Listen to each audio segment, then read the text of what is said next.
So friends शुरू करते हैं आज की वीडियो। यहाँ पर ये बोल रही है कि देखो ना तो मैं अंधी हूँ और ना ही बेवकूफ़। तो किसी से कह रही है कि देखो ना तो मैं अंधी हूँ और ना ही बेवकूफ़।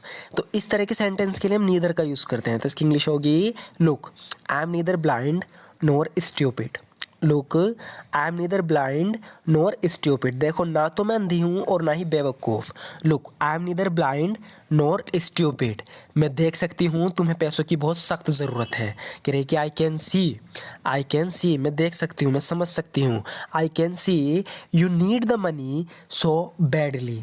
मैं देख सकती हूँ कि तुम्हें पैसों की बहुत सख्त ज़रूरत है। यहाँ बहुत सख्त ज़रूरत के लिए यूज़ किया है so badly.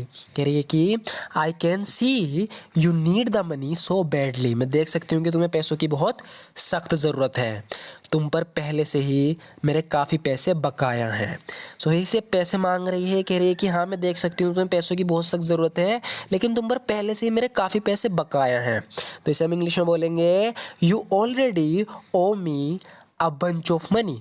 You already owe me a bunch of money. तो जब कोई किसी को ओ करता है यानी किसी पर किसी के पैसे हैं, तो यहाँ सामने वाले बंदे पर इसके पहले से ही पैसे हैं, तो इसलिए कह रही है कि you already owe me a bunch of money.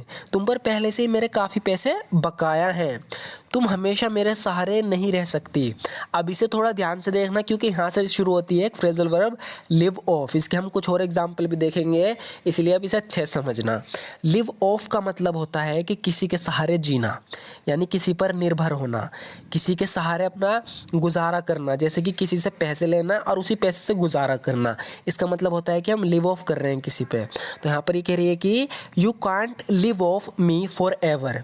तो अब तक ये किसी का गुजारा कर रही थी, मतलब किसी को पैसे दे रही थी, इसके सहारे वो बंदा जी रहा था जिससे बात कर रही है। तो कह रही है कि you can't live off me for ever. तुम हमेशा मेरे सहारे नहीं रह सकते, तुम हमेशा मेरे सहारे नहीं जी सकती। You can't live off me for ever. अगर तुम्हें लगता है कि तुम मुझ पर जीवन भर निर्भर रहने वाली हो तो तुम गलत हो। आगे कह रही है कि अगर तुम्हें लगता है कि तुम जीवन भर मुझ पर निर्भर रह सकती हो, मेरे सहारे रह सकती हो, तो तुम गलत हो। If you think you are going to live off me for the rest of your life you are mistaken. You are mistaken का मतलब है कि तुम गलत हो। इफ़ यू थिंक अगर तुम सोचती हो, you are going to live off me for the rest of your life, अगर तुम्हें लगता है कि तुम जीवन भर मुझ पर निर्भर रह सकती हो, तो तुम गलत हो। मेरे सहारे मत जियो, कुछ काम करो। कह रही है कि don't live off me, don't live off मी यानी मेरे सहारे मत जियो, मुझ पे डिपेंड मत रहो। Don't live off me do some work, कुछ काम करो। Don't live off me do some work. हम तो इस ज़मीन के सहारे रह रहे हैं। तो ये कोई गांव है, यहाँ पर ये गांव वाली हिस्से बता रही है कि हम तो इस ज़मीन के सहारे रह रहे हैं। तो देखो फ्रेंड्स, जब हम किसी ज़मीन के सहारे यानी किसी ज़मीन पर हम लिव ऑफ कर रहे हैं, इसका मतलब है कि उससे जो पैसा हम कमाते हैं ना, उससे अपना गुजारा कर रहे हैं। तो इसके लिए भी हम लिव ऑफ का यूज़ करेंगे। We are living off this land, यानी ये ज़मीन है, यहीं पर ही खेती करते हैं, इससे अपना गुजारा करते हैं। तो बता रही है कि we are living off this land, यानी हम तो इस ज़मीन के सहारे रह रहे हैं, यानी ज़मीन पर निर्भर हैं। We are living off this land. दरअसल ज़्यादातर लोग इस गांव में ज़मीन पर निर्भर करते हैं, यानी बताना चाह रही है कि दरअसल ऐसा है कि इस गांव के ज़्यादातर लोग जो है ना, वो ज़मीन से गुजारा करते हैं, यानी ज़मीन पे खेती करते हैं, उससे पैसा कमाते हैं, उससे अपना गुजारा करते हैं, यानी ज़मीन पर ही निर्भर हैं। तो actually most of people in this village, actually most people in this village live of the land. Actually most people in this village live of the land, यानी दरअसल ज़्यादातर लोग इस गांव में ज़मीन पर निर्भर करते हैं। इस गांव में ज़्यादातर लोग किसान हैं। आगे बता रही है कि most of the people in this village are farmers. Most of the people in this village are farmers, यानी इस गांव में ज़्यादातर लोग किसान हैं। Most of the people in this village are farmers. हमारे गांव में ज़्यादातर लोग जीवन यापन के लिए खेती करते हैं।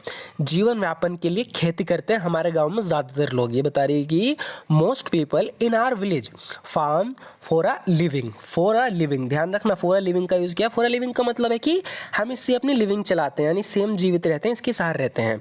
Most people in our village farm for a living, यानी हमारे गाँव के ज़्यादातर लोग जीवन यापन के लिए खेती करते हैं। तुम क्या करती हो जीने के लिए, यानी कि हम किससे पूछना चाह रहे हैं कि तुम्हारा काम क्या है। एक तो हम कह देते हैं कि व्हाट डू यू डू, लेकिन एक एडवांस वे में हम बोल देते हैं what do you do for a living, यानी तुम लिविंग के लिए क्या करती हो, जीने के लिए क्या करती हो, पैसा कैसे कमाती हो। तो पूछ रही कि what do you do for a living, यानी तुम क्या करती हो जीने के लिए। तुम डॉक्टर हो, है ना। तो इसको देख कर कह रही है, इसके हुलिये को देख के कह रही है कि you are a doctor, right.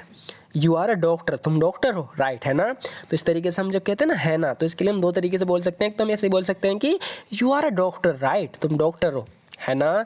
या हम कह सकते हैं you are a doctor, aren't you. तो यहाँ सेंटेंस के हिसाब से हम बोलेंगे aren't you. You are a doctor, aren't you, तुम डॉक्टर हो, है ना। मैं टीचर हूँ, मैं जीवन व्यापन के लिए पढ़ाती हूँ। बता रही कि मैं टीचर हूँ, मैं अपनी ज़िंदगी जीने के लिए पढ़ाती हूँ, लोगों को, उससे पैसा कमाती हूँ। I am a teacher, I teach for a living. I am a teacher, I teach for a living, यानी मैं टीचर हूँ, मैं जीवन यापन के लिए पढ़ाती हूँ। I am a teacher, I teach for a living. हम इस शहर में काफ़ी समय रह लिए, यानी बहुत साल हम रह लिए, अब इस शहर को छोड़ के किसी और शहर में जा रहे हैं। तो बता रही है कि we have lived in this town long enough.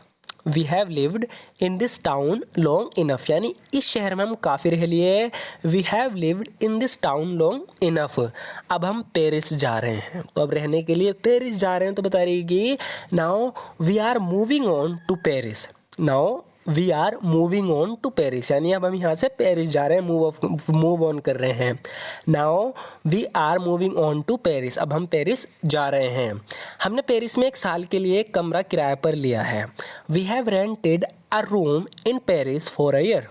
We have rented a room in Paris for a year. बता रही कि 1 साल के लिए हमने पेरिस में कमरा किराए पर लिया है।